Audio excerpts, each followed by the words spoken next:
If you want to teach a computer to do something, the easiest way is to give it a score to chase. Take a look at classic video games like Pong. There's a number right there on the screen telling you exactly how well you're doing. For a machine learning system, that number is everything. The computer explores different moves and keeps the ones that make the score go up. But the real world doesn't come with a scoreboard in the sky. If you want a robot to clean a kitchen or scramble an egg, there is no built-in math equation that tells the machine it's doing a good job. This creates a massive hurdle. Computers that rely strictly on clear, hard-coded numbers stay stuck playing digital games, unable to help us with the unscripted physical tasks of the real world. To see why this is so difficult, imagine trying to teach a simulated robot how to do a backflip.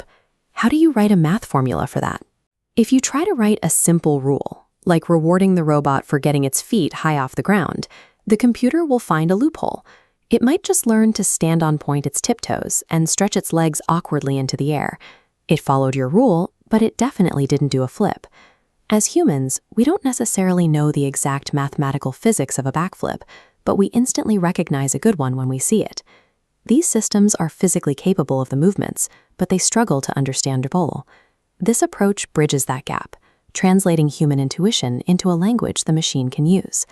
To solve this, researchers used a process that looks a lot like an eye exam, where the doctor asks, better one or better two? Instead of writing a formula, the researchers let the robot move around randomly and record short 2-second video clips of its attempts. Then they show a person 2 of those clips side by side. The human has a simple job. Look at both videos and click on the one that looks slightly closer to a backflip. If they look the same, they call it a tie. That's the whole interaction. There is no coding required from the human. They just watch short videos and point at the better option. By asking a simple question, we take a problem that is nearly impossible to describe in math and break it down into tiny, manageable human choices. The human isn't directly coaching the jumping robot, called the actor. Instead, they teach a separate program, the Critic. Each click helps the Critic learn what a good backflip looks like. Once trained, the human steps away and the Critic automatically scores lightning-fast practice runs. This digital Critic does all the heavy lifting of watching thousands of practice runs. This means the human only needs to give feedback less than 1% of the time. We can take just 1 hour of human intuition and use it to guide millions of hours of automated practice. When researchers applied this method to their virtual robot, the results were unmistakable. These 4 frames show exactly what the system achieved. The robot learned to launch itself into the air, complete a full backflip, and landing upright, ready to do it again. This wasn't the result of months of tweaking physics equations.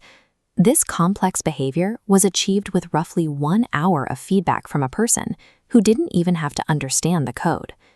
It demonstrates that we can teach machines highly complex skills without ever having to write a custom hand-engineered formula to guide them.